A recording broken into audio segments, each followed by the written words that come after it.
Good afternoon. Yesterday, the fickle finger of fate pointed at my community. I had to go pick up my wife at the end of the day, and I found I couldn't get on the highway because it was too crowded. But there's an exit, so I could take the exit and go the opposite direction to pick up my wife, and I found that full too. So then I got off the highway and went to a third entrance onto it so that I could at least get into a lane that I knew would get through more quickly. As I turned in front of the Annapolis Mall, I realized that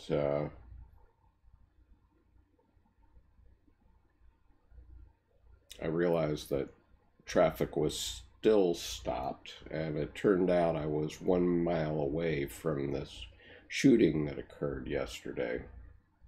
And just at that moment, my wife called and said, "Well, you know why you're in traffic? It's because of the shooting," which is the first I had heard of it at that point.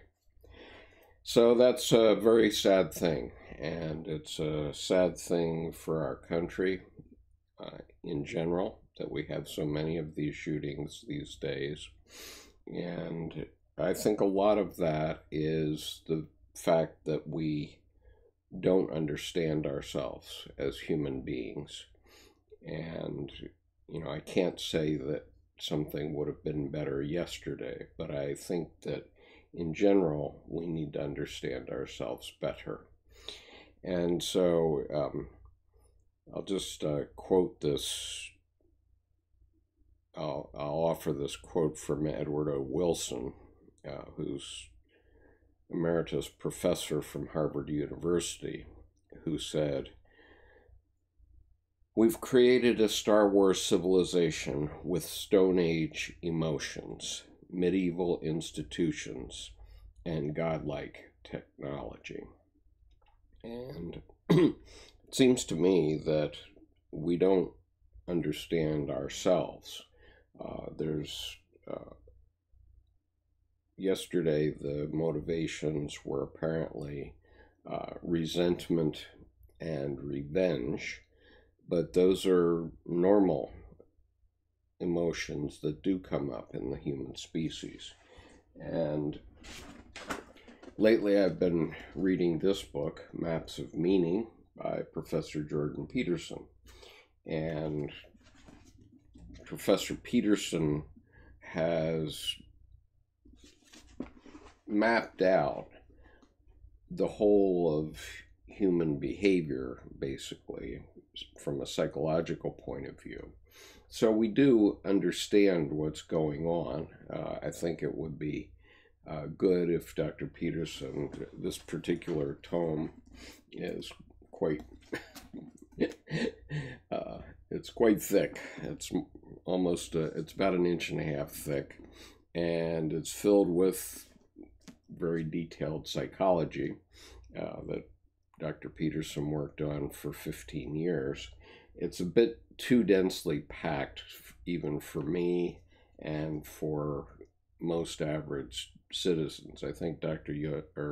Peterson is using it as a textbook for one of his psychology classes, but I would love to see him create a 8th grade level text which covers the high points of the psychology that we need to understand in our lives, because I know that a lot of divorces in the United States are caused by the fact that we don't understand ourselves.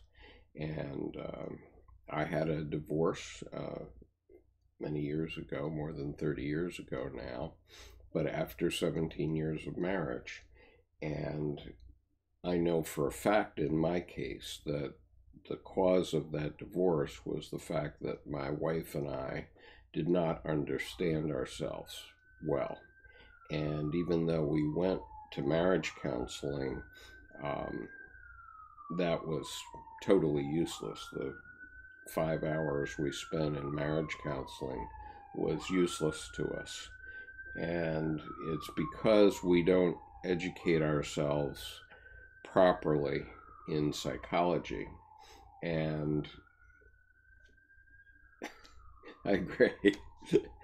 And so what I'm calling for today is better understanding of the way we are as human beings. All of us have felt resentment about something at one time or another. All of us have felt vengeful at some time or another.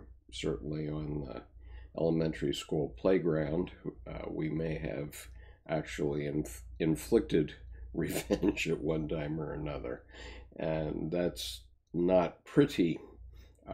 And in part, that's the way we learn. But it seems to me that we need to start learning from the ground up, even from kindergarten. There need to be some levels of this.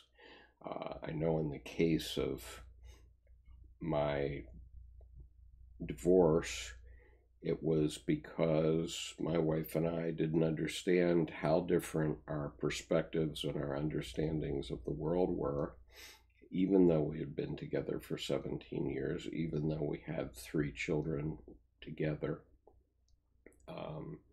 And we had no clue about how to change it. And part of that has to do with the transformations that we have to go through to reach adulthood in our older age. As we grow up, we have to go from being a child who knows nothing to maturity in a way that is more than just physical maturity of being able to reproduce. I mean, being mature enough to reproduce doesn't mean you're mature enough to live together and to raise children together. And people don't understand that. And in order for us to have those transformations, we first have to understand them. What are they? What are the goals? What should we be developing toward? And, in the case of the shooting that occurred here yesterday, that was a very sad tale. It apparently involved a marriage, and an abusive marriage, apparently. And I don't know if that particular situation could have been helped if people were properly educated, but I do know that a lot of abuse is caused by the fact that spouses don't understand what their counterpart, their spouse, is going through, and so they can't help one another. And so many men, maybe they lose a job or something, and their wives are trying to fix them instead of trying to be compassionate about what their husband may be going through in terms of losing his ability to provide for the family. And those are very painful facts. I mean, losing your job is like castration. It's every bit as bad as that in terms of your psychological development and in terms of your psychological position in the world. And it seems to me, if we understood from a very early age that we have to go through transformations, and then perhaps from junior high school start to teach what those transformations need to be and what they look like, we might be a lot better off. And the fact that we have 50% marriage failure in the United States right now is just atrocious. We don't have to have that, certainly. And the fact that we have typically men who are being abusive of their wives. We don't have to have that, or at least not as much of it. And we could help people understand addiction better. That's obviously an area where we have a crisis proportion problem right now. We had 62,000 opioid deaths last year in the United States. And if you go down in Washington to the Vietnam Memorial, you'll find over 58,000 names on that memorial. But we killed more than that last year with opioid addiction and opioid problems. And so we need to help our population grow up and not be overwhelmed by these things. And we have to grow up in the way we look at these things. So how do we do it? I don't know. Some of my friends are working on it. Gray Yates, who's on this video right now, is working on it, and we need to think about what education needs to look at every level, starting with kindergarten. One of the things that Dr. Jung wrote, one of his first books, was called Psychology of the Unconscious, which later was renamed about 40 years later when it was rewritten as Symbols of Transformation. And we all go through psychological transformations in our lifetimes. We all suffer defeats. We all have to learn from our defeats and move on. And ironically, it's not by our wins that we learn, it's by our losses.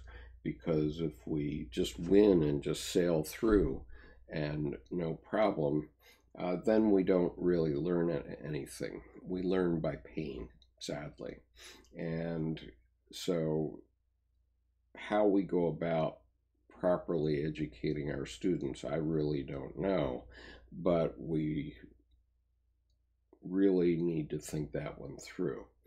Now, Gray says 8th grade is the grade, I think, that should be taught to maps of meaning, yes. I think maps of meaning may be a little bit too much for an 8th grader, perhaps. I'm finding it challenging as I'm reading it, and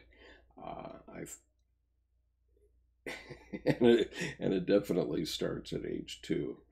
And I think that Jordan Peterson could do us all a tremendous service if he would rewrite maps of meaning for different levels of education, starting with kindergarten. And, what does a kindergartner face, and what are the psychological development issues that a kindergartner needs to face? And then we need textbooks for kindergarten at that level, and we need them for every level. Maybe not for every grade, but we certainly need them every 3rd year or something as a student comes up through high school, and the types of things they need to know about. And we've written that off. The people who are pushing the scientific method and pushing the non-existence of God don't understand the damage that they're doing to society. It's not a question of whether you believe or I believe in a higher power. It's a question of understanding the strengths and weaknesses of our own minds and the way we all work, and we all work more or less the same. So Mick says, I think that the family has been dismantled so much that too many people are growing up without learning virtue.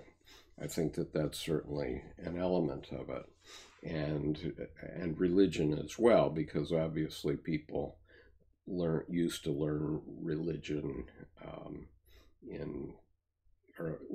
used to learn virtue from religion, and we need to just recast everything that is in the various religions. I'm not saying that anything that any of them teach is wrong. From my perspective, I follow Dr. Jung's dictum, which is that every religious statement of whatever kind is a statement of the psyche, and therefore it's a fact. Okay, and they are psychic facts. Every religious statement of every religion in the world is a psychic fact for someone. And almost no one understands that. And it's time that we did. And it's time we start to correct these fundamental problems in society from the ground up. You know, we can't just put a Band-Aid over it. And obviously, in the case of yesterday, we had a fairly low-income Hispanic man who committed this crime in my city, but we hear about these crimes from all kinds of different people, and these issues have to be addressed, and they have to be addressed in our mental health. And for the last 30 or 40 years, we've simply written off mental health. We used to put people in institutions and so on. And for the last at least 40, maybe 50 years, we've allowed the pharmaceutical companies to just sell us feel-good pills to get us over depression. Let's take some opioid. And so what do we get? We're losing 62,000 people a year in the United States from opioid addiction. And so that's not the answer. The answer has to be somewhere else. And it's just patently obvious that it's in our psychology. Let's see, Gray says, that's a great point. We need the virtues, but also two people teaming up against the child to show it where it is wrong. Yeah, obviously we need people that are in a family, that parents have to do their job, and they have to understand what their job is. And unfortunately, we just let people willy-nilly have children and their children themselves. And so they're growing up while their children are growing up. They don't even know that they're not truly adults yet. I mean, somebody who's 20 years old doesn't have any clue what his psychological situation is.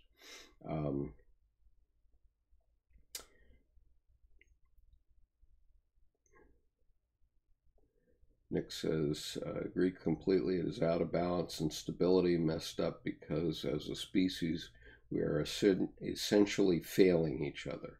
And that's definitely true. And we're failing ourselves. And Gray's point is very important here, because when each of us is a human being, and if we take any species, okay, from grass on, let's say, just to start at something we can see outside our window, every species knows how to become itself. And in the human being, that comes from what Dr. Jung talked about as the self. In other words, every blade of grass, every oak tree knows how to become a blade of grass and knows how to become an oak tree. But if you look at them very closely, every one is different. Every blade of grass is different. Every oak tree is different. And that oak tree knows how to become itself. And human beings have that capacity too. We know, we don't need to know physically how to be a human being, but we do need to know how to become this human being, to become the human being that we were meant to be. And so this is Gray's point, that we don't understand ourself and how to understand the messages that we get so that we can become ourselves and become happy. And that can only be done with proper education. And so, I laud and applaud Dr. Peterson's book, Maps of Meaning. It's unfortunately, I think it's too late to teach people when they're in college.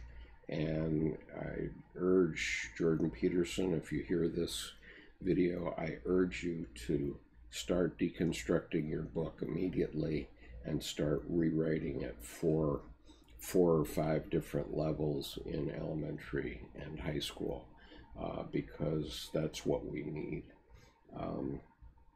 Right, so Nick says, not many write that as 2 words.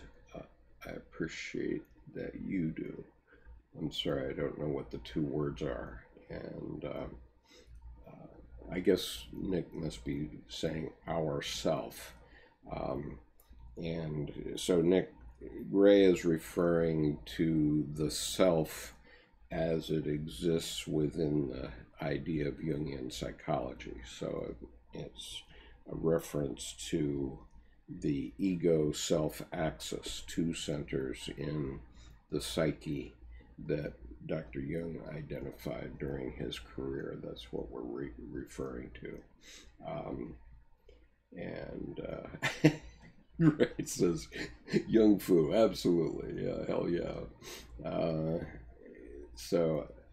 And Nick, you probably already knew that. I obviously you do, but I'm offering that teaching based on your prompting so that others can hear it. I'm not sure it's correct to put it down as ego v self, as you've done, Nick. It's really a continuum. There's an axis, and the ego is on one end of it, and the self is at the other, but that's only if you're fully individuated. At the beginning, the ego is contained within the self, and it's only that we become, as we become individuals, that they become separated, and there can be a kind of animosity or competition between the 2 psychological centers as we get older. I acknowledge that, but there shouldn't be. Okay, I think that what Dr. Jung's perspective is that our conscious mind needs to try to understand what we are to be, what are the kind of oak tree we should be, or the kind of blade of grass each one of us should be. Sure, we're human beings, and the biology takes care of itself in that respect. But in terms of how to develop a child, how to develop ourselves so that we can be all we can be, as the Army had it, that can only come if we think about it and we apply the knowledge that we've developed in the last 150 years. Actually, we've been developing it through religion for millennia, but as we gain more information and more knowledge, we have to change the way we think about it somewhat. And by this, I don't mean that we need to change our religions or withdraw from our religions. We need to understand what it is our religions were pointing to, okay? Because they were pointing to something, and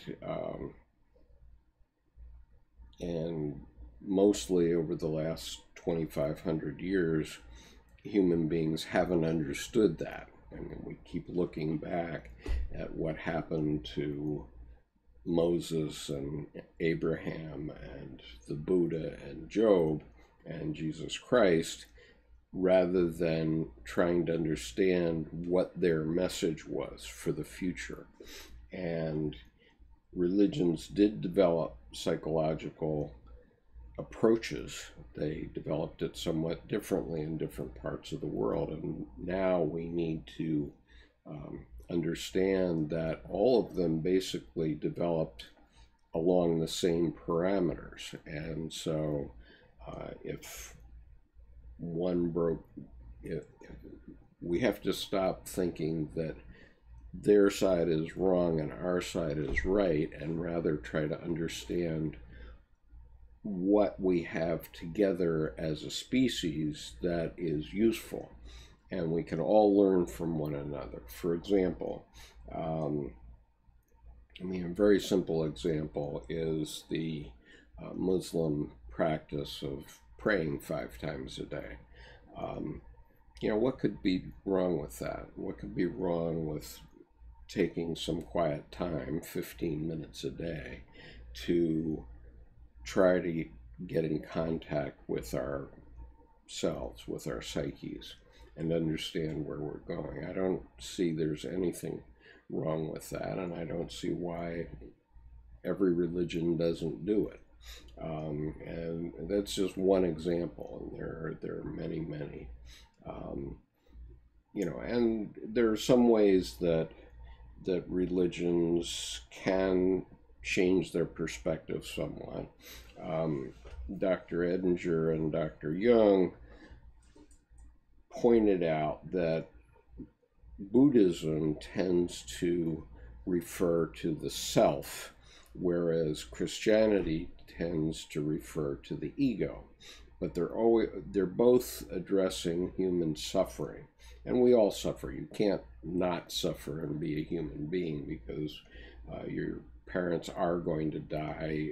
Your different things are going to happen to you in your lifetime that are going to cause you to suffer one way or another, and we all have that in common.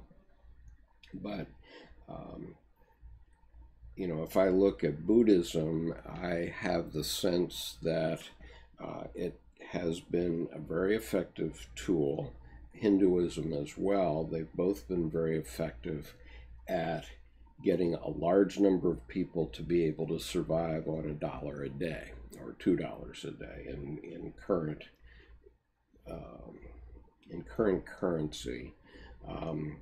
There are a lot of Buddhists and a lot of Hindus that can survive on $1 or $2 a day, and that's to their credit up until now. But it strikes me that they have created very passive societies, and we see the results of that, where if you go to any of the countries in the subcontinent, or at least to, let's say, India and China, you find lots and lots of poverty, where people are just getting by and they really don't mind, and they don't see that they need to change anything. They say, oh, well, I'll be better, or I'll be born in a higher state in the next life. Well, one thing that Dr. Jung was very clear about is that we need to be living in this life. And, I keep repeating, but I'll repeat again, my friend Meltem Arikhan's dictum, which is, when you're dead, you don't know you're dead. It's only difficult for your family. When you're stupid, it works the same way. And so anybody that thinks that they're going to have a life, a physical life with this consciousness or a better consciousness in the future after they've died is not awake. Okay. And that doesn't mean, and I don't mean to say that there is not reincarnation. Reincarnation can be described in very, very different ways, though, from the way it has been described. And I know enough about hell on earth to know where hell is. And, some people have told me that I'm going to hell. Well, To the extent that that has happened, that it's already happened, and I know it's not going to happen after I'm physically dead. And so if you're experiencing hell, as Winston Churchill said, or if you're going through hell, keep going. And I've had enough of that in my lifetime. So next is, I agree. Jung was very wise in acceptance and overcoming. I tend to apply Stoicism to fight the ego image. I don't know if Stoicism is the best answer because I know that when I try to put things, try to put my emotions off, they come and get me some other way, one way or another. And we need to learn to dance with our emotions rather than try to hold them away from us. Nick says, like pushing a boulder up an endless hill wears me out often. Well, that's the lesson of Sisyphus, isn't it? Which is that, we are problem-solving creatures, okay? We solve problems all the time. Once every hour or two, you have to solve the problem of where can I use the restroom. And 3 times a day, if you're a Westerner, you're looking for a meal, and we have to solve that problem. And some of us may have solved them in more beautiful ways, but the fact is we are problem-solving creatures. And the only way we develop a strong enough ego so that we can solve those problems is by being defeated. When we're defeated, then we have to lament about that. We have to think about it. We have to pray about it. And praying about it is a good thing, but the prayer isn't to somebody that's out there in space. There's nobody out there that we've seen, okay? And there's no puppet master who's guiding your life. If that's what you think God is, then you're mistaken, okay?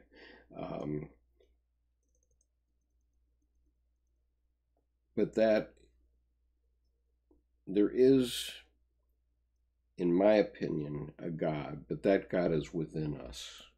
And so we need to find the strength to get through. And what I've been learning from my efforts in Jungian psychology is that the most critical archetype that we have to learn as human beings is how to go through the Job archetype numerous times in our lifetimes. Now, I think most Christians don't like the story of Job because they don't like what is happening with Yahweh and Satan and so on. And so most Christians just try to put that story out of their mind. But the reality is that our lives are like Job's. We have disappointments all the time. We have defeats all the time.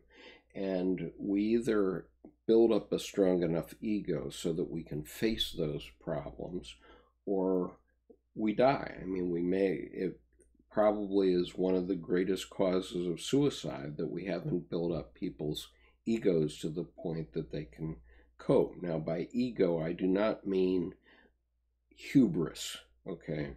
We've made a mistake. We've gone on a wrong tangent in the English language because we keep referring to ego as if it means prideful or hubris. And I don't mean that at all. And Dr. Jung's idea of ego was that it is all consciousness. It's everything that we can be physically conscious about, that we are physically conscious about, including some things that are subconscious. In other words, I can say a word and you won't be thinking that word right now, but as soon as I say it, you're going to have some image of that word. And some of you know what the word will be because you've heard me talk before. But the point is that word is subconscious. It's part of the ego in the sense that it is available to us to call up. And so even those who may know the word I will say, you weren't thinking it before I started this particular set of sentences. And so the word is boat. Okay, so all of us will have an image of a boat, and it might be a canoe, it could be a rowboat, it could be a sailboat, it could be a power boat, it could be a 25-footer power boat, it could be a 50-footer, it could be the Queen Mary. And so we all have different visions of what a boat is, and we all had our own vision of what a boat is just in the subconscious. Okay, so that's within the context of ego from Dr. Jung's point of view, I think. But then there's the unconscious, which is something that is really unconscious. Dr. Jung says it's really unconscious. And God is one of those things. It's really unconscious. And we need to learn how to use our access to that unconscious feature, to the God image, in order to live our lives and in order to develop our virtues and so on. And let's see. Grace says, I struggle and love the idea of Christ as the ego. I know that the ego has to die to truthfully encounter the self. So I get that, but how is Christ also the symbol of the self?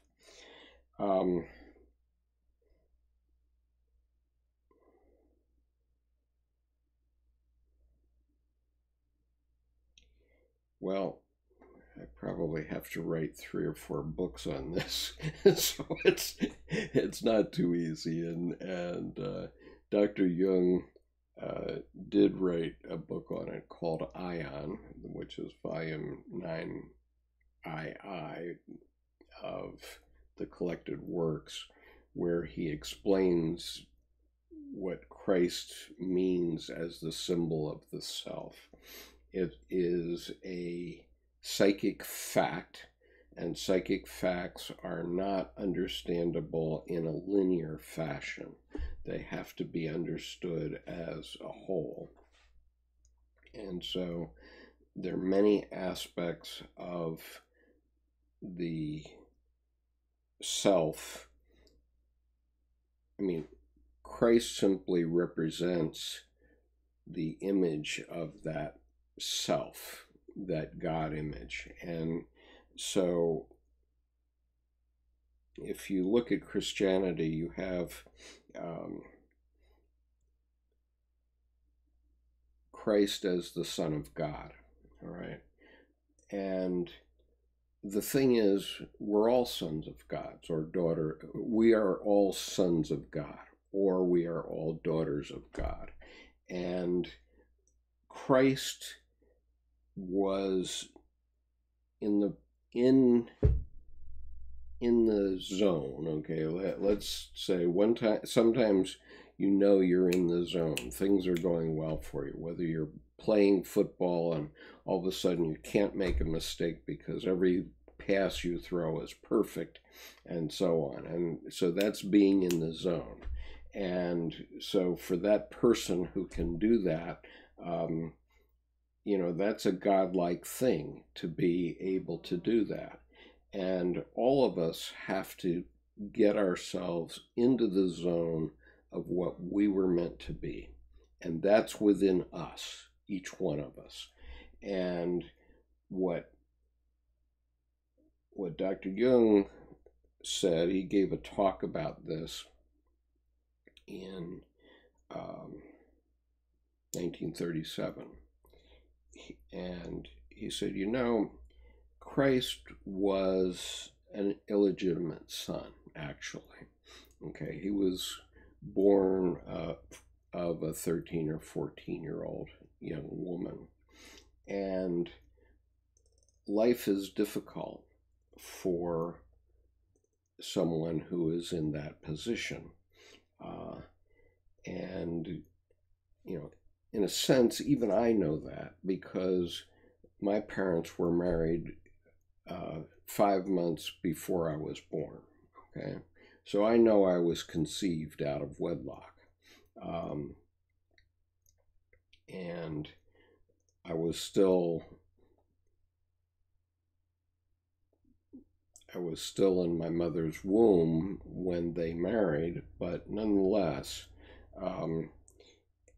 and so someone who has this illegitimacy, quote unquote, and it has so many historical connotations, has a compensation to that. And so Christ's compensation, and leaving aside the issue of the Virgin Mary, okay, because the Virgin Mary is a psychological fact. It's not a physical fact, because every religious statement of whatever kind is a fact of the psyche. It's not a fact, a physical fact, because if it was, it would be in your biology book. And so the idea of the Virgin is the idea of the purity of the Mother of God. Okay, but if we're all the children of God, then Christ was certainly the Son of God, except he lived it to the fullest. He saw that the meaning for his life was to be the pure Son of God. And so he went around in his lifetime expressing that he was the Son of God. Nobody else thought that about themselves at that time. And also he was referred to as the Son of Man, and he's referred to that way 80 times apparently in the New Testament. So the conflation of those two terms is an issue. But Christ behaved as perfectly as he could in his lifetime to the God image, to the self within him that said to him, I am the Son of God. And in his behavior, especially during his ministry, that was his position. And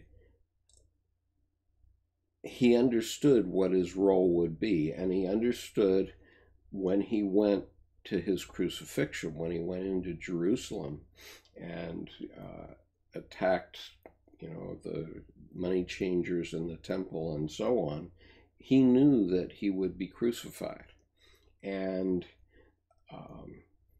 Dr. Jung's point is the proof that he was both a human and the Son of God was that only on one occasion that we know did he come out of the persona of being the Son of God.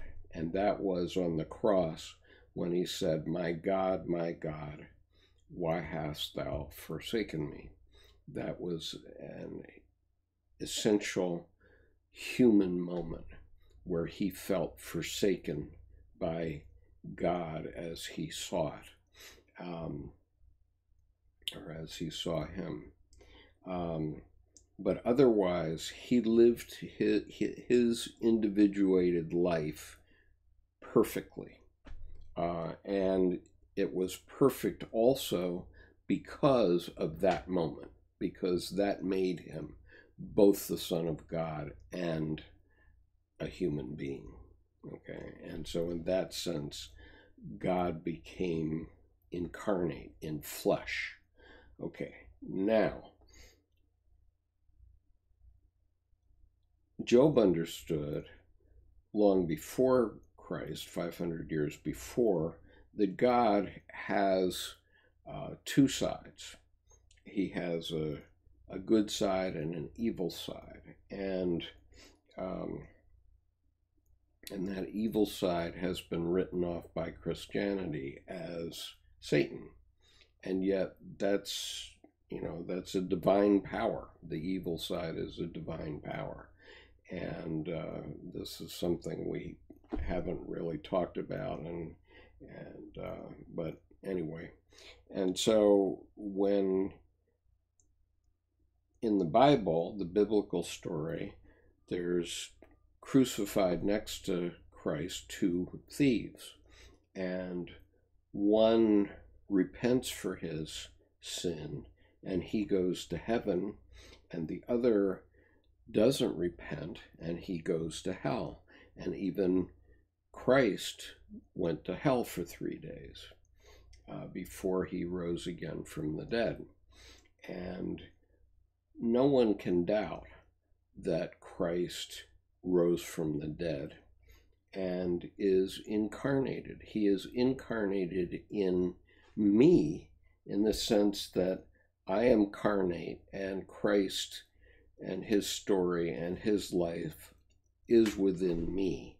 It doesn't mean that that human being who was hung on the cross is waiting out there in the ether, and that he's going to come back and start walking around in long thobes again. That's not what it means. It means that Christ is incarnate in all Christians, is carnate in all Christians.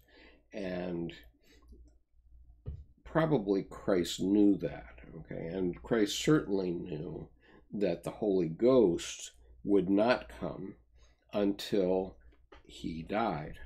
And that's because as long as he was alive, all of his followers were going to refer to him. But once he died, then they're put back on their own self. And the message of Christ then gets adopted through the Holy Ghost for a quarter of humanity. And so there's nobody that can say that Jesus Christ isn't incarnate. He's incarnate in all Christians. But anyway, I don't know if that's an extemporaneous answer, Greg. God help me. Okay, so let's see. Okay.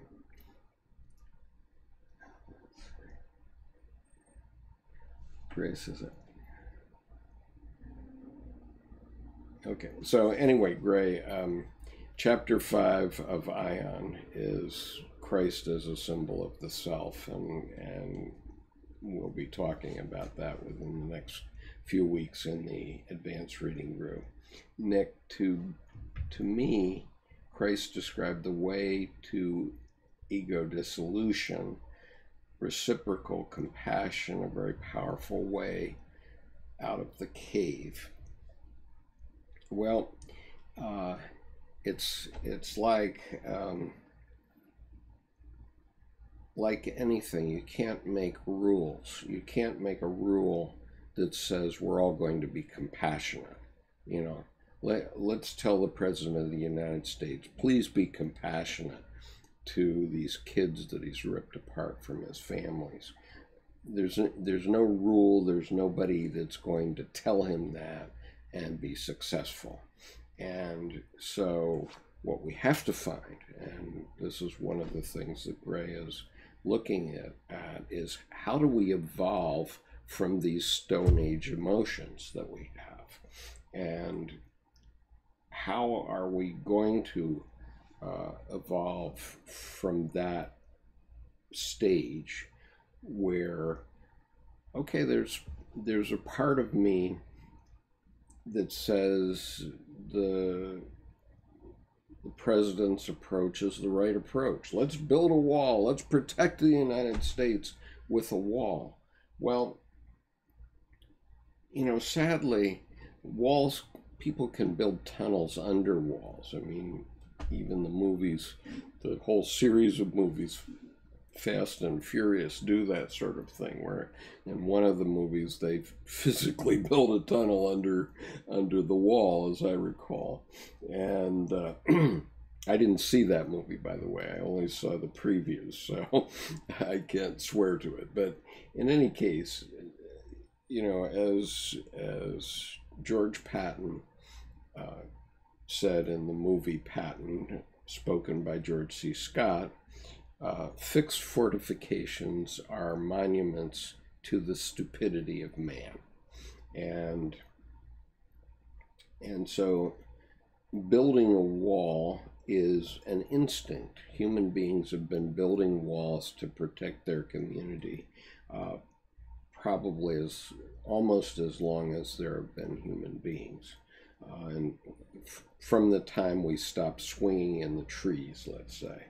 And so instinctually, we build walls. But wouldn't it be better if we somehow worked with those Central American countries to help them have better lives for their people?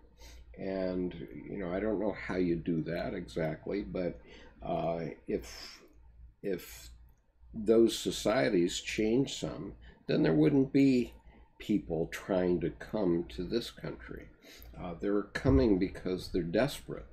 And, I saw a man the other night who did get deported, left his daughter behind in the United States, and he said he was glad that he had gotten his daughter into the United States because at least he knew she would have a better life. And and there are plenty of cases of people who have sacrificed themselves over the millennia for their children to have a better life. And so we need to learn how to balance things out around the world, or we're going to have very, very serious problems. I mean, we haven't even begun to look at the problems of water and food around the world. Because, for example, in India, 1/4 of the Indian population, 250 million people, rely on the water of the Ganges River. And the Chinese, upriver in the Ganges, have put 17 dams for hydroelectric. Well, that's terrific, but what if the Chinese decide to cut off the Ganges from India? All of a sudden, you've got 250 million people who are desperate for water. And what would that mean? And that's only one example of the many problems and issues that we have to face around the world. And we have to get smarter and more mature about how we talk to one another and about one another in the world if we want our grandchildren to continue to live in a decent world, whatever it is. And so if we don't do that, that's our challenge, is to grow up as a species. And so anyway, these are my homilies. I apologize for that. Nick,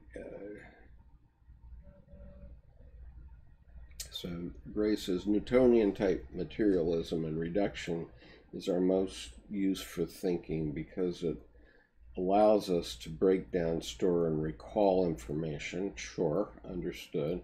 But this way we can't be described, at least not yet, in those terms.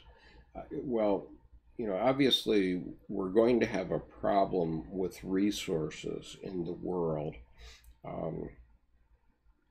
if we can't somehow find a balance between materialism and spirituality.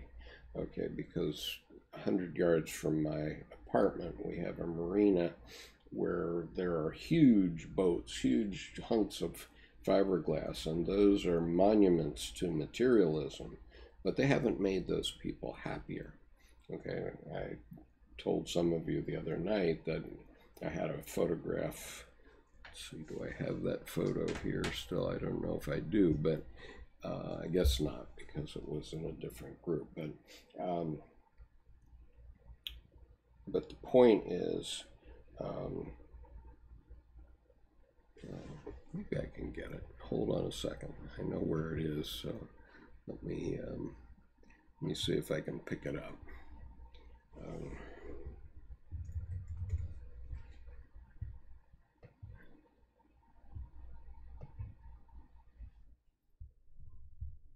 Fortunately, I have my camera right in front of my screen, so I can't see what I'm doing, but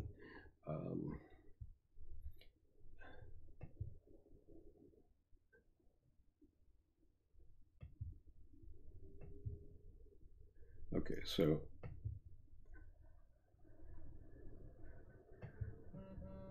so here's a boat that's outside my house, and this boat is called Not Enough. This is a 63 foot long boat, and you know, I had a power boat. It was a 27 footer, not even less than half of the size of this boat. But you know, I know that my partners in my partner in the boat and I, the first time we took it out on the Chesapeake Bay, we said we need a bigger boat. And you know, this is the attitude, like that boat says in its very name. And yet having a boat that's more than twice the size of my boat still hasn't made that person happy. And so we have to find some way to bring spirituality, or not spirituality, because spirituality has a sort of a bad taste to it now, that word does, but to connect ourselves with what traditionally has been God and what the meaning of our lives are. I think that's the critical thing. I mean, the young man that did the shooting in Annapolis yesterday, he knew that he had to know that his life was over. And so therefore his life had no meaning. If it had meaning, he wouldn't have done that. But you know, obviously, even though he wasn't killed yesterday, he's going to spend essentially the rest of his life in jail, and you know, therefore essentially his life is over. So yeah, I agree that this way, let's put way in quotes, can't be clearly described. And it is different for everyone, and it's different for everyone in different parts of the world. You mean that, you know, a mother who brings up a child and lives in the home of that child all her adult life and finally dies in India doesn't have a meaningful life? You bet she has a meaningful life. You know, even though she doesn't have any of the materialism that you and I may have, she has great meaning in her life, and people need to understand the difference between having an object, a physical object, and having a meaning. And that's what this individuation process of becoming the oak tree that you were meant to be is about, is finding what the meaning is in your life.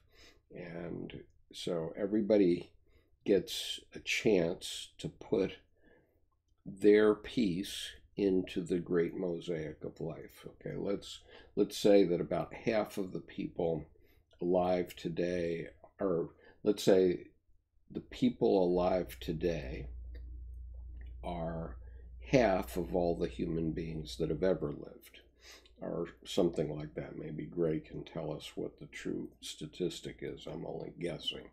But there's 7.5 billion of us today, and my guess is that all the human beings that have ever lived is no more than twice that number. And so each human being has had an opportunity to put their piece in the great mosaic of life and to have it have a certain meaning. Now, that meaning might have been gray. I mean, to coin a phrase, I apologize for that. That meaning may have been, let's say, translucent, but it may have been, multicolored, the multicolored green dream coat of Joseph, or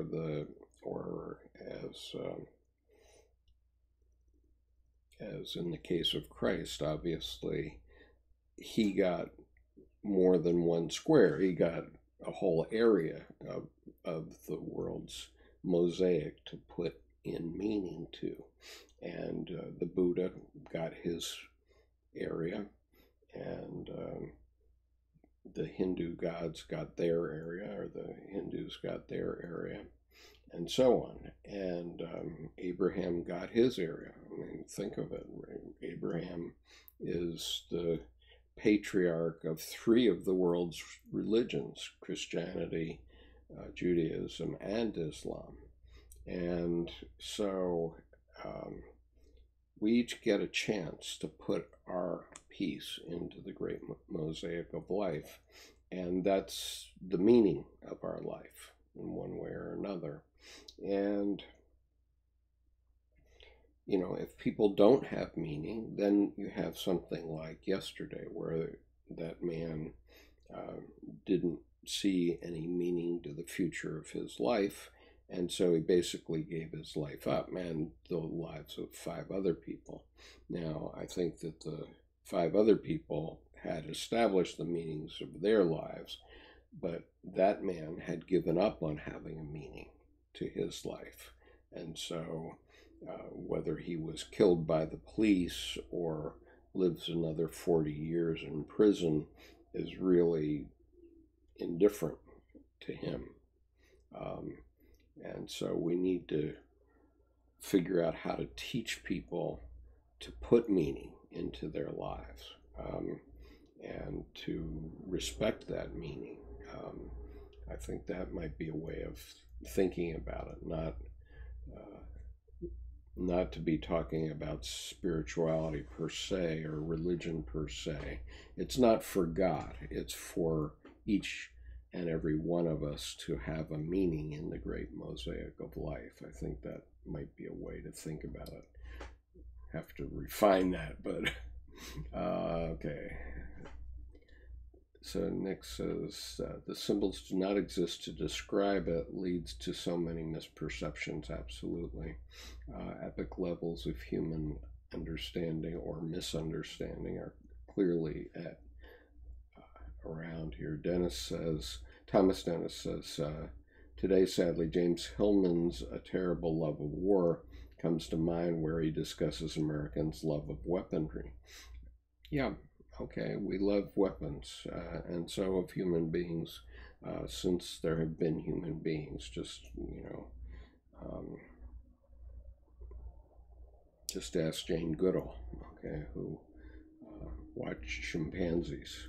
And thinking of Mars but dreaming of Christ is a phrase I have run across in relation to the archetype of the gun and of those who fetishize weaponry. Well, we all love weapons, okay? A weapon is numinous, it's archetypal, and it's probably all creatures, one way or another, as soon as they could use, probably the first tool was a weapon. you know, I wasn't a big fan of the movie 2001, but I do remember the way it began. And the way it began was that there was I think it was a chimpanzee or an orangutan who had the bone of another creature, and he was using it as a tool to crack the skull of a dead creature. And so that, and I'm sure there was something to that image, in the sense that, you know, the first tools probably were weapons. And so complaining about our fellow Americans because they have a fetish about their guns isn't really the answer. The answer has to be that we don't feel the need to actually have them, okay? Have them in our presence. I mean, if, you know, I never see a civilian running around in the U.S. that's carrying a weapon. I not in my local community anyway. I have seen it in Arizona, okay, a couple of times, but I haven't seen it in my community at all. And so even if you have guns, if you're not carrying them with you, you know, what is their purpose for you? I mean, I guess it's a security blanket in a way, but you know, Americans used to, in the Old West, carry guns with them all the time. They had gun belts, as we know, and that was less than 200 years ago. But you know, if you own a weapon and handle it properly, even if you don't handle it properly, even if you keep it locked and loaded, unless you're carrying it physically in your hands, it's not always going to help you, even in the most dire of circumstances. I mean, what would have happened if the 5 people at the Capitol had each had a loaded pistol in their drawer? Well, you know, that man fired with a shotgun, and he came in, and probably those first couple of shots, several shots, happened in 15 or 20 seconds. You know, how quickly can you get to a loaded pistol that's locked and loaded in your drawer? I don't know. So we have to think about other approaches, it seems to me. Why are men the main users of weapons? Well, you know, men and women have had different roles, even biologically, and so men have been the warriors. And, you know, surely there are warrior archetypes among women, but it's mostly men that have to play through that archetype in their early life in order to come through to maturity. So I think it's just the way we are. Is there not something in our psychology that produces this? Women simply do not produce homicides nor suicides by guns in the same numbers that we men do. Well, women commit suicide too. They just do it in different ways. And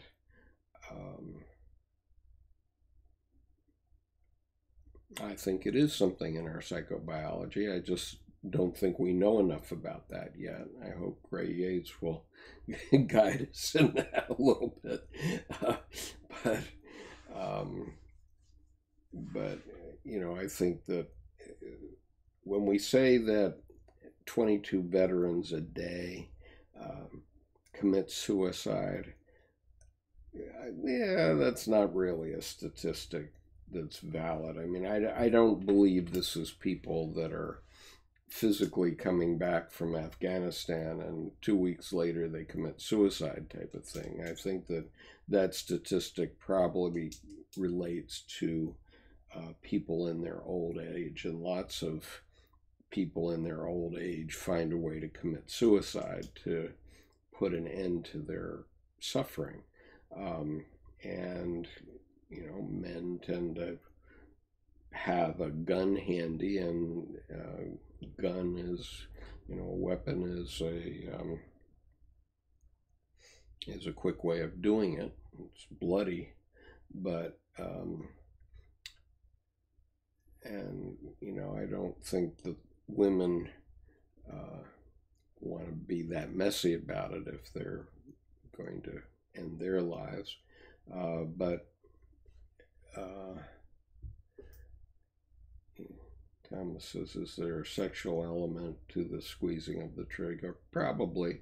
I mean, obviously, if you've ever been at the rifle range, and I know I have, or the pistol range, you know, there is a certain sexual element to firing a weapon, even if you're firing at a target. So I think that that's probably a good assessment.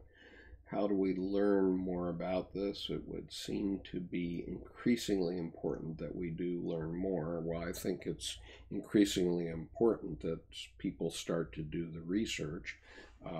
I haven't read all of Maps of Meaning yet. I'm about 1/3 of the way through it.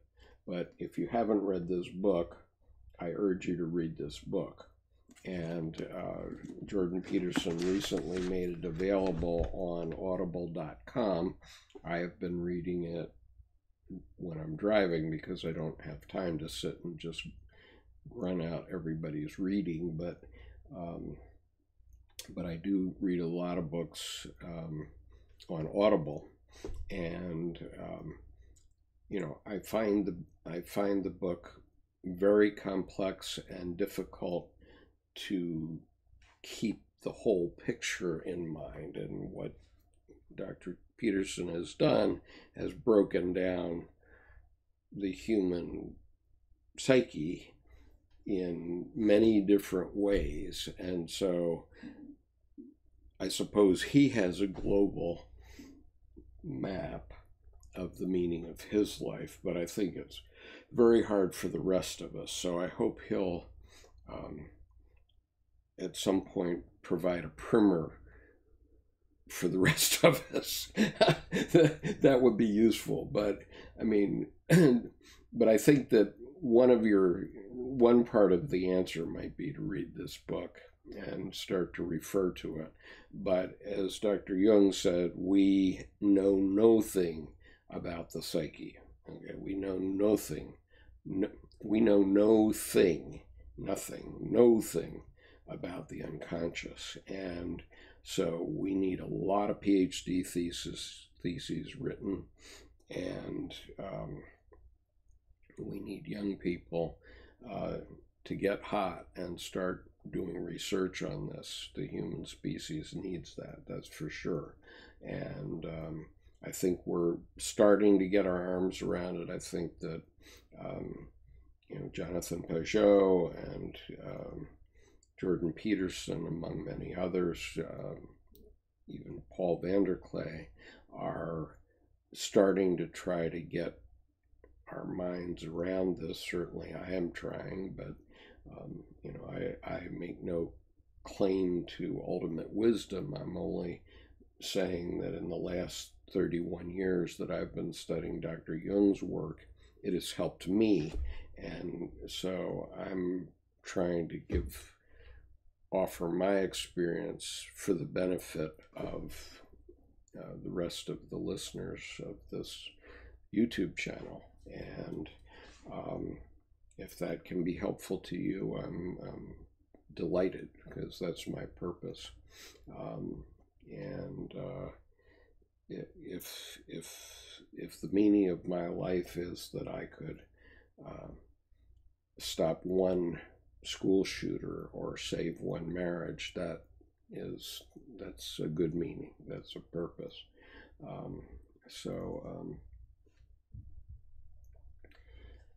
Thomas says, I've never owned a weapon nor fired one. Um, you know, Thomas, it's like me. I've never been to a vampire movie. Um, you know, if you have no needs along those lines, I would say avoid it. You know, I know it's in a vampire movie. You know what's in a weapon. Um, I don't think we have to put things in our psyches that are not helpful to us. Um, but on the other hand, if you want to be fully balanced, then there are shooting ranges all over the United States. We have one about 40 minutes from where I live, and I'm sure if you went to a local shooting range, they would be happy to let you uh, fire a weapon to experience it. Um, but just be careful. Then you become then you find out, you know, both sides, which is what Hillman was talking about, the terrible love of war. And um, you know, for me, it didn't happen that way. I mean, I became an expert rifle and pistol shot in the Marine Corps. Um, it didn't make me love weapons. I don't feel the need to have a weapon here at my desk type of thing. But one thing I never do is I never say what my personal armaments are. You know, if whether I even own a weapon. Okay, it's none of your business, and it's none of anybody's business. And so I would urge you not to say that in public. The point is, we all have ways that we would protect ourselves if we were attacked by someone, and so people don't need to know what your armaments are. Um,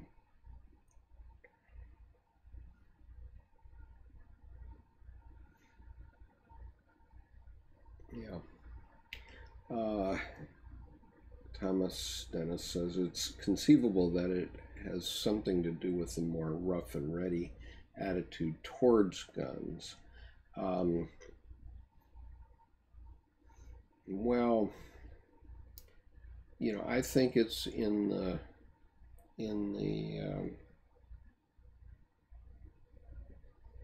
you know, it's baked in the cake.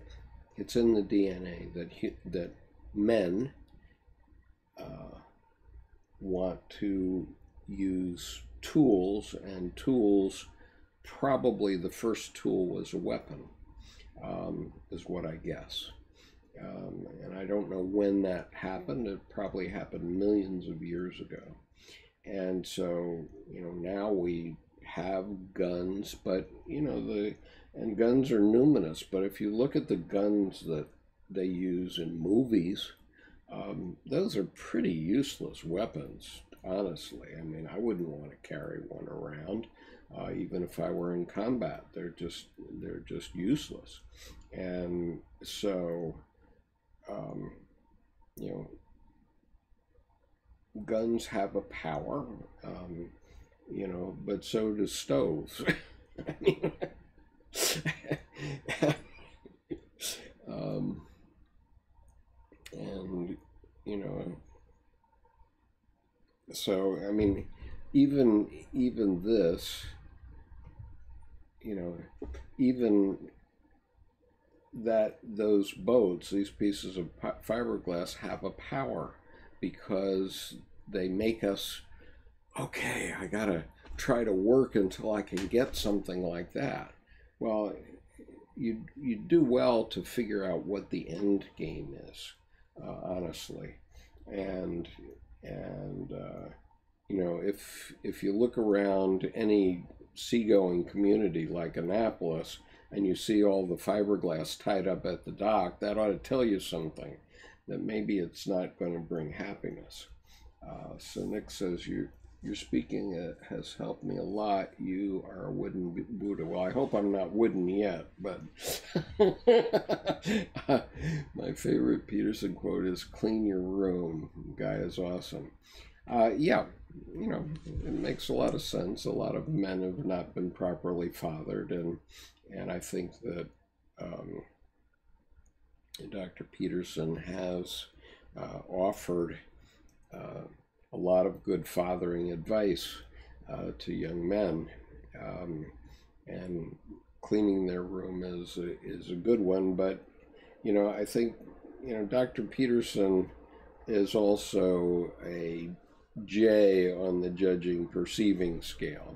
I happen to be on the other end, and while I do clean my room from time to time and can put J on, it doesn't mean that's the best way for me to be in life. And so, for example, in the Myers-Briggs type indicator, 95% of all generals and admirals are STJ, sensing, thinking, judging. And yet the top admirals, the 3 and 4 star and generals, are not STJ.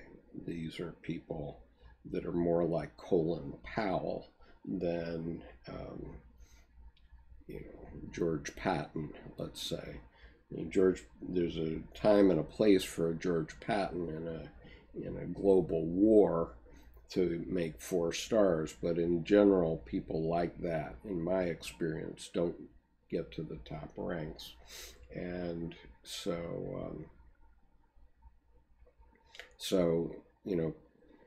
if you happen to be a P, okay, so what's the difference? A J person makes a list before they go to the grocery store. A P goes to the grocery store without a list and just goes up and down the aisles. Both eat, okay? And so even though I don't clean my room assiduously and carefully every minute of the day, doesn't mean I'm a bad person or doesn't mean I'm going to have a harder time in life. I will say that when I put my Marine Corps uniform on, and I still do that occasionally because I do honor salutes for dying veterans, and I still maintain my commission as a lieutenant colonel in the Marine Corps. And so even though I'm retired, I have the privilege of wearing my uniform, so I can occasionally put it on. And when I put it on, I become STJ, generally speaking. Okay, that's my persona, and that's the way I behave if I am in my Marine persona. But that is not the way I am at depth. I can wear it, but it doesn't mean that that's the way I am.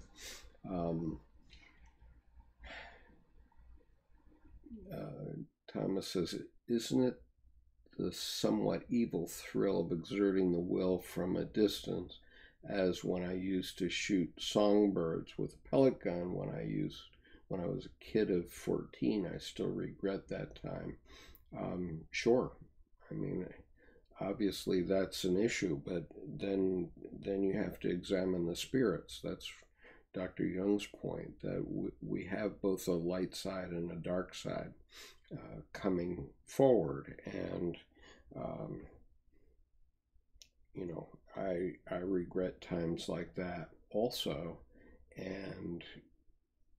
but I know that when that sort of thing comes up, I can control it. I have a strong enough ego that I can control that emotional urge, okay, that Stone Age emotion, which is what we're talking about here. And going back to Dr. Wilson's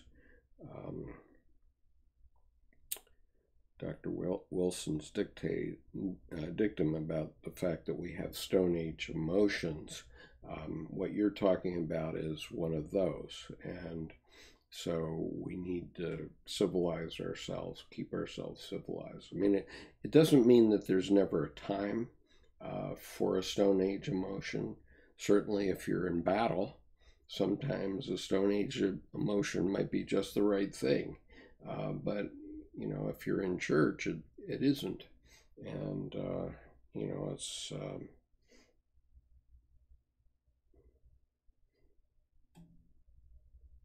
Anyway, my father never encouraged hunting, bless his nonviolent heart, and so I never entered that culture. Yeah, my father was not a hunter either, although he was a career naval officer. And, you know, but many men are, and there's nothing wrong with that. That's the way people survived years ago. Peterson doesn't speak so much to men over the age of 60 like me. Well, I don't know. He speaks to me all the time. I mean, I often watch videos of his, and he's a very smart man. He's a lot smarter than I am, and I've learned a lot from him, honestly. I never studied psychology formally, so reading maps of meaning now is a kind of crash psychology course for me, and I think it's very useful, and it really puts in perspective a lot of things that happen in my life. Thomas says, if this male love of weaponry is hardwired, I fear we will never see a time in the U.S. when horrendous shootings as well as domestic violence numbers and suicide rates decline. I don't agree with that, okay, because we have 350 million weapons out in the United States, at least, maybe more, many more than that. I have no idea. It's at least that many. So there are more weapons in the United States than there are people. And yet, when you think about it, the number of incidents we have that are like yesterday in Annapolis are relatively few considering the size of the population and the number of weapons that are out there and available. And I do believe that if we educate people better on their own psychology so that they understand what's going on when an instinct like that comes up, I think we will have a reduction, and we will have fewer divorces and so on. But I think it requires a vast change in our educational system. Yeah, I agree with Gray that it's hardwired in the sense of our use of tools.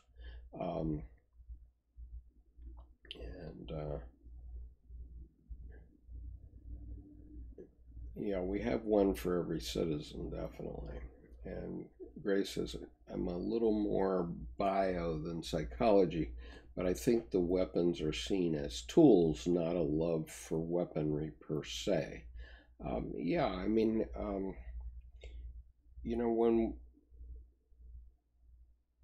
when I was active and on active duty in the Marine Corps, you know, there was a common saying that, you know, nobody wants to go to war, but some people have to know how.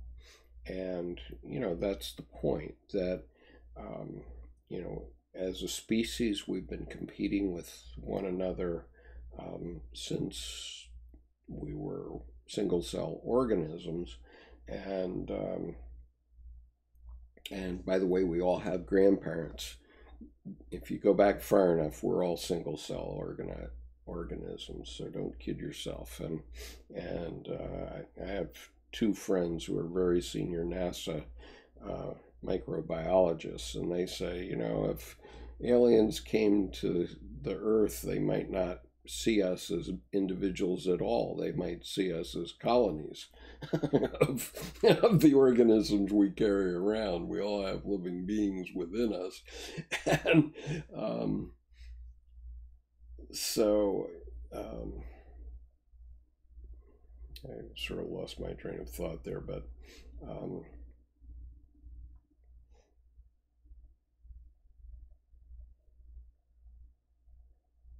we've always had ways to defend ourselves, and until everybody makes their weapons into plowshares, which is going to be a hell of a long time, we're all going to have to be cognizant of how we are defending our own position and that of our children and so on.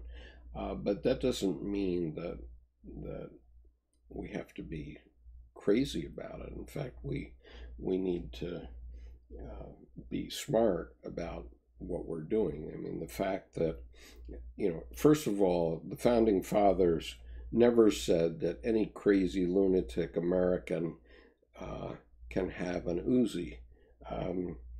That's not what was said at all. What the Second Amendment is about having a militia defending the country. Okay, and the first four words of the Second Amendment, I don't have my cell phone on at the moment, but the first four words of the Second Amendment are, well, there it comes, came back alive. How about that? But I happen to have it here because I have the Constitution on my cell phone. And so, Second Amendment. The first four words are a well-regulated militia being necessary for the security of a free state. The right of the people to keep and bear arms shall not be infringed. But the point is that the Second Amendment was having a militia. Well, the militia, we have a militia now, and that's in the form of the National Guard.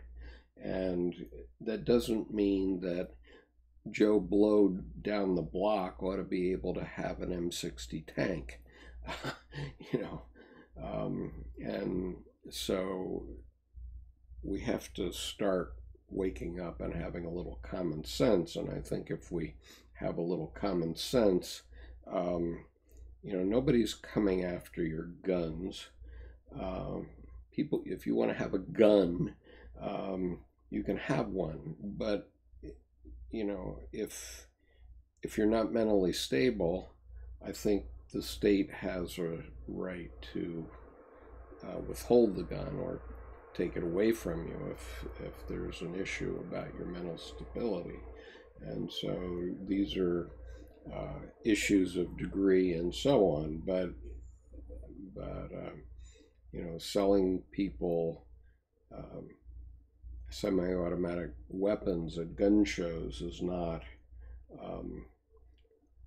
protecting us, obviously, as many of these shootings that we've had have been with weapons that have been recently purchased, and recently purchased in ways that they didn't have to be tested whether they should have a weapon.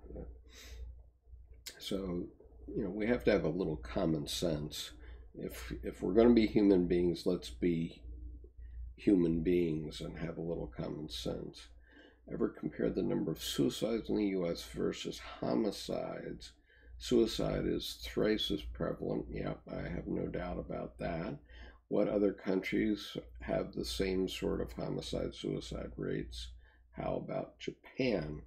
Japan certainly has more suicides per 100,000, I believe. But Japan works, and Japanese are not allowed to have weapons. They're not only not allowed to have pistols and long guns, except if they're under certain circumstances they can be hunters, I think. But they're certainly not allowed to have pistols. They're not allowed to have samurai swords. They're not even allowed to have knives of a certain length. And still they find ways to kill themselves. They jump in front of trains and that sort of thing. But they have peaceful cities. In Singapore, if you, let's see, in Singapore, if you discharge a weapon in Singapore, if I recall correctly, the penalty is death for any reason. In other words, if you had a pistol and you fired it anywhere in Singapore, you could have the death penalty. In Taiwan, if you use a weapon in a robbery, in committing some other crime, and you discharge it, you can suffer the death penalty. So, there are other countries where the laws are much more draconian, and those countries also work and are part of modern civilization. I'm not suggesting that by any means, but I think we can show a little common sense. Obviously, nobody's going to institute such a rule in the United States, but or compare the. So Thomas says, what other countries have the same sort? Okay, so we talked about Japan. Suicide rate goes way deeper than gun access. Yeah, definitely. Thomas says, quite so, Rusi. Women do not use guns by and large in their complete or incomplete suicide attempts. Well, it is heartbreaking. Suicides are heartbreaking, but if somebody wants to kill themselves, they're going to find a way of doing it.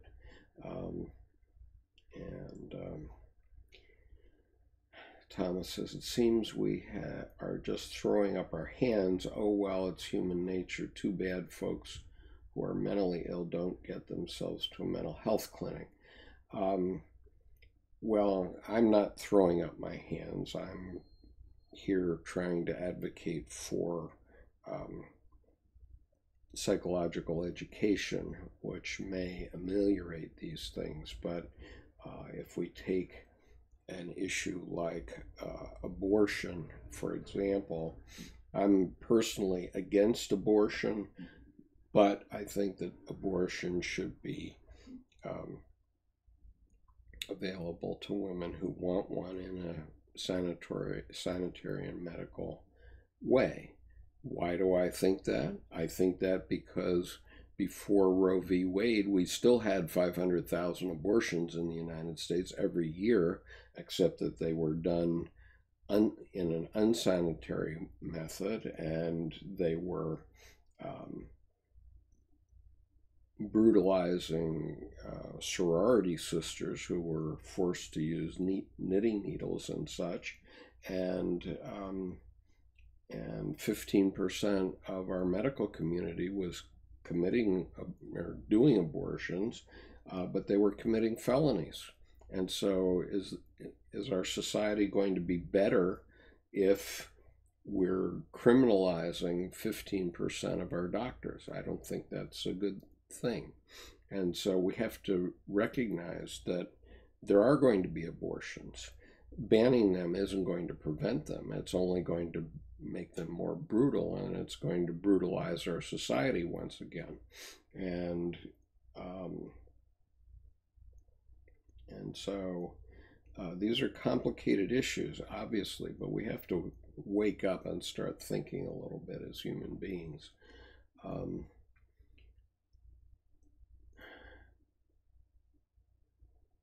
Nick says, I'm a PTSD vet that doesn't even harm worms when I garden. Mental health needs to be a factor in firearms, but I do not trust politicians to solve our problems.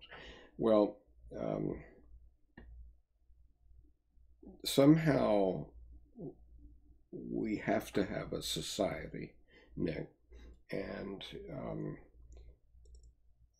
if we didn't have a society, we'd all be living in bands and tribes and so on all over the world. But by having politics and churches and so on, we've created civilization and made it possible for 7.5 billion human beings to survive on this planet. So we have to do something, but we have to understand ourselves, and we don't understand ourselves. That's the critical thing, and we don't understand how our psyche works. I mean, Gray pointed out to me Dr. Peterson's comment about the difference between Darwinian and Newtonian science, and Newtonian science being rational. You can slice and dice everything and solve for X and solve all the world's problems. Well, no, you can't. And furthermore, we can think through those things and slice and dice them, but that makes no organic change in the human species from an evolutionary point of view. And so in order to advance as a species, we need both things. Okay, and Dr. Jung was talking about the bringing together the opposites, and it's just that we need to do. We need to understand how we are going to change as human beings, how we're going to change our attitudes about how we deal with one another, and so on. But to do that organically takes millions of years. From an evolutionary point of view, I think our biologist here would agree with that.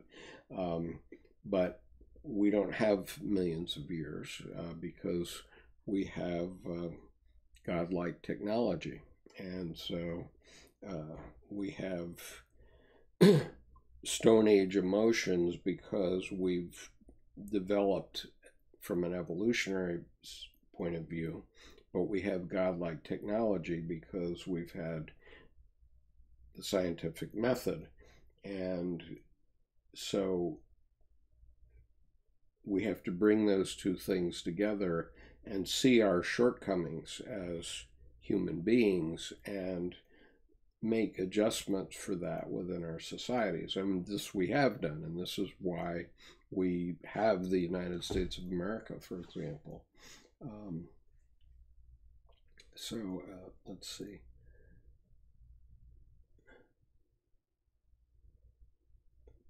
Nick says, we have a sick society. The only solution is individual. Well, I think that, in a way that's true, but, if I've traveled a lot all around the world, including in 12 Muslim countries, and from their point of view, our society is crazy. I mean, because they see all of our debates back and forth, and they think that that's crazy. And in point of fact, that has been an evolutionary function which has caused the U.S. to develop into the strongest country economically and from a military point of view. Why? Because we have people in this country from every religion, every race, every ethnic group, every country of national origin. All of them exist in the United States. And we're not fighting one another for the most part. If you go over to your local grocery store, you're not going to see fist fights or battles between people. You may not want to make a person of another race or another national origin your personal friend, and we do have instinctual things in our psyche that say, oh, this person is not like you. But the fact is, it works. Okay, the United States works, and every time a good idea comes up from any group, we all adopt it. And every time a bad idea comes up, we press it out of the system. It's painful, it's noisy, but in the end, that's how you make steel. Okay, in the end, the way to get the imperfections out of steel is to heat it up and beat the crap out of it. And then you get steel. That's the way you make a katana in Japan, a sword. Japanese sword is made by tempering steel. And so the American system is a system of tempering steel. And so it's not by no means perfect, but from my perspective, as I look at it, it's the best system in the world in that way. You see smaller versions of it in places like Canada or the UK, and increasingly in Western Europe. But because of the happenstance of where the United States is located and the fact that we have brought people in from every group, it's from a societal evolutionary point of view, it's proven to be effective. So there's an idea for Gray, which is, for the evolution of society. I used to literally go around the world from about the year 2000 for 15 years. I would ask everybody I met, what one thing above all else is the reason the United States is the strongest and the strongest economy in the world, if nothing else. And, in the end, after asking at least hundreds of very smart people, and it's a stump the stars question, what one factor above all else makes the U.S. the strongest in the world? And the answer is our diversity, because every time a bad idea comes up, we pound it out of the system, and every time a good idea comes up from whoever it's from, it can be from the one Tibetan Sherpa in the country. If it's a good idea and we all see it's a good idea, we're all going to adopt it, and whatever it is. And so that's the strength of the United States. And I'll grant you that our system looks pretty messy right now, and it often does look messy. I've been through one of these already with the Nixon administration, but in the end, we're going to be stronger for it. I feel strongly about that, and I have great confidence for my grandchildren and their future. But this isn't something that we solve tomorrow by rational means. This is a process that's painful, but ultimately it yields good results. All right, so let's see. Okay, I'm gonna wrap this up fairly soon, but and so Gray has said consilience. Well, Gray, you have to get that word to be more widely understood. I think you've grabbed it, but very few others have. There is a principle in Eastern philosophy called ahimsa. I wonder if anyone has heard this word. It breaks down to A equals non plus himsa equals harming equals no harming.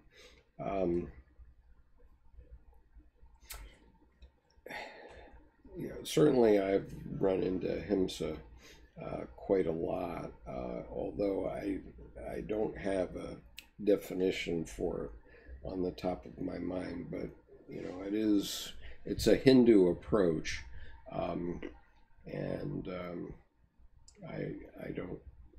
I'm not going to say anything more about it beyond that. Nick, I am hoping that technological telepathy will help us through these problems. when we no longer require word symbols, direct thought can be shared. Nick, that's exactly what Dr. Jung discovered with the collective unconscious. It's already there. We only have to understand that what the collective unconscious is. Thomas says the principle of ahimsa doesn't seem to exist as a numinous force in the Western world. Yeah, I'm again not going to comment. Nick says, Thomas, it is a very old belief. I like Zarathustrian Tao Buddhist take on good thoughts, good words, good deeds. That's all well and good, but the problem is we have two streams coming out of our psyche, and one is good and one is bad, and we have to be able to handle the bad one. You literally just got on, and sounds like a cool debate. It's actually not a debate, it's a discussion. We're not debating here. Nick says, channel is badass. Gray says, variation is a key to adaptation.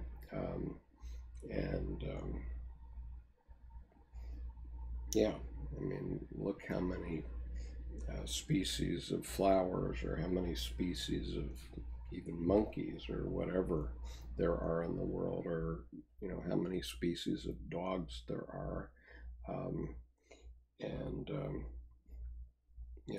In listening to Maps of Meaning, I was listening to the part where Dr. Peterson is talking about what is it that makes a dog a dog?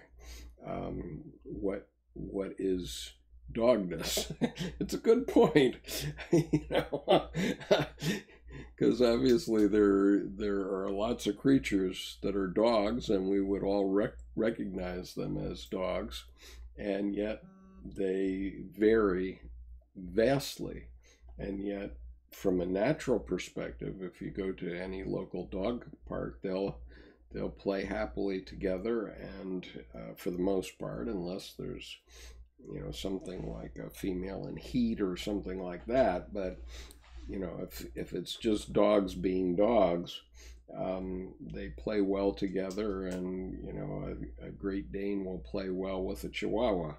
And so, honestly, in the United States, we human beings play well together for the most part. Nowadays, I mean, we've had some colossal problems that we had to address, that the founding fathers left unaddressed. They called it the wolf, and that was the problem of slavery. And the founding fathers didn't know what to do about it. And because they left that problem unaddressed, we ended up having a civil war over it.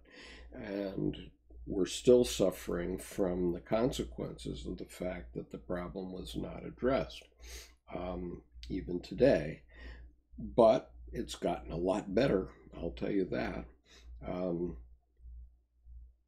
And so, do we have a racial problem in this country? Assuredly we do.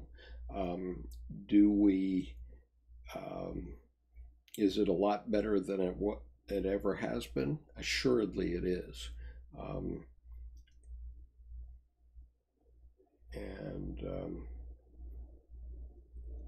Will it get better? It will. It takes time. These things take time. They take generations. But we're talking about societal evolution now.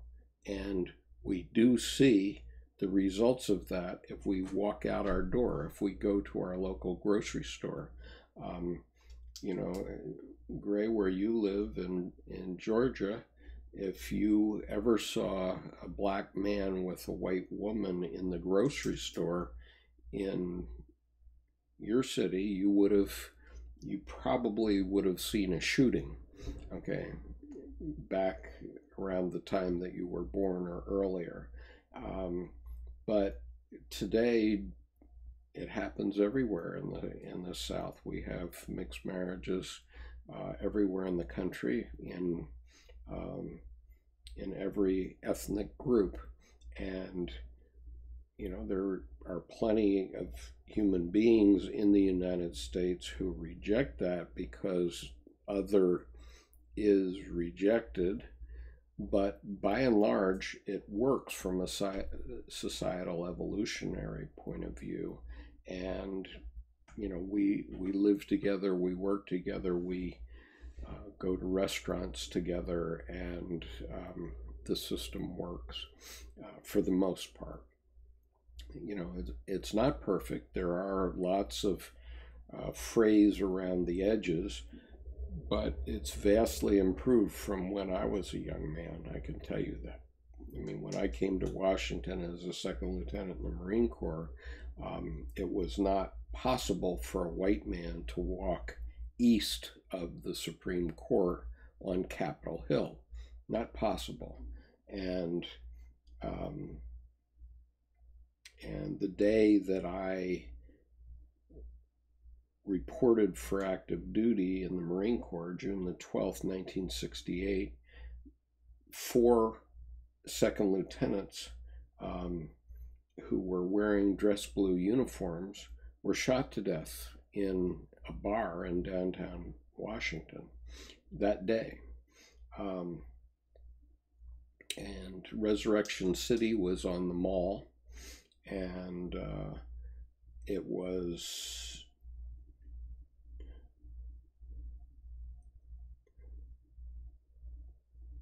what was it? Yeah, it was June the 12th, 1968. So it was 1 week after the murder of Robert F. Kennedy. And it was 2 months after the murder of Martin Luther King. And yet, 20 some years later, let's see, 68 to 86, so 18 years later, my wife and I lived in an apartment 1 mile east of the Supreme Court, and we lived in that area for 10 years, and I'm still here to tell about it. So things have changed dramatically, and maybe we don't all see it, but I can tell you that they have changed and do change, and they evolve. So Thomas says, I wish I felt more optimism about the direction of the country, also wondering how you felt about the PBS Vietnam series, Skip, having been there. Honestly, Thomas, I didn't watch the PBS Vietnam series. I don't feel a need to be informed about that time in our history. I lost a brother there, not a biological brother, but my roommate from the basic school, and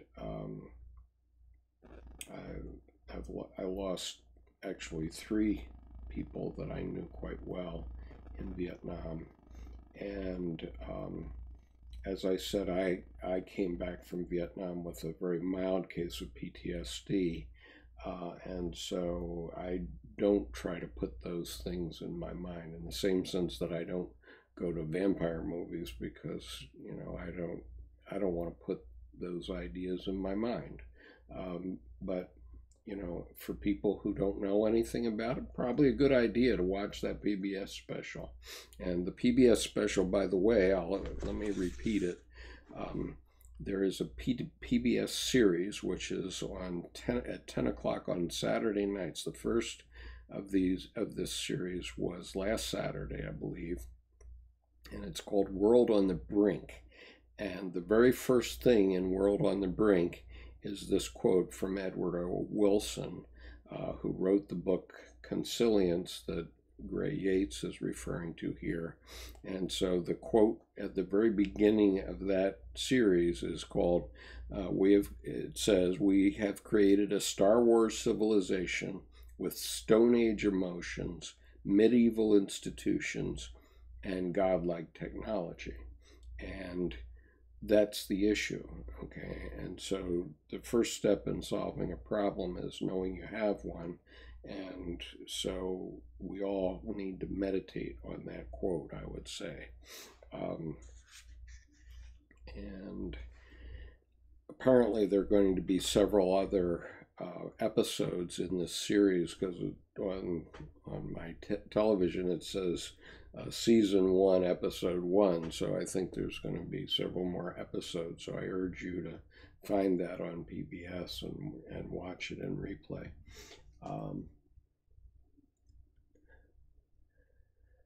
Thomas says, I watch with knotted guts thinking, how could this have changed me? It surely changed me. There's no doubt about that. But, if I look back in the fullness of time, I don't feel that I'm that changed from my college days. And yet my classmates have gone to the opposite end of the spectrum. During Vietnam, I went to we say fondly, a little lefty college in upstate New York, and that little lefty college had a lot of people that were protesting the war, and I was the son of a naval officer, so I was always going to go into the military, into an officer program if I could get into one, and because it was the family business. And I had to literally fight my way through a cordon of football players to get to the table of the officer selection officer who visited the college, and with whom I signed up a couple of days later. And so those lefty students have now gone to the other end of the spectrum, and now many of them are hyper-conservative. And, I don't think I've changed my attitude about the country or the value of service to the country, both as a military person and a civilian person. From those days, I felt it was my obligation then. And I still feel it was my obligation, and it still is, to be, patriotic and true to my brothers in arms who I served with, and even those I didn't serve with. So I've had some incredible experiences doing honor salutes for the Hospice of the Chesapeake. But people do change, and so my classmates who were hyper left-wing when we were in college have now gone way over to the right, and so they've obviously changed. Odessa, Kent State, 1970 didn't radicalize me, but they sure made me relinquish my apathy. Well, that's fair enough. I mean, that happened literally 2 months before I went to Vietnam, so I didn't really, and I was well committed into the Marine Corps by then, so I didn't really get into the political thinking of it at that point. I was focused on keeping my head on my shoulders for the next 14 months. So anyway, okay, folks, I've appreciate your participation today. I think from time to time I'm going to comment on when some of these issues come up, especially as they relate to psychology.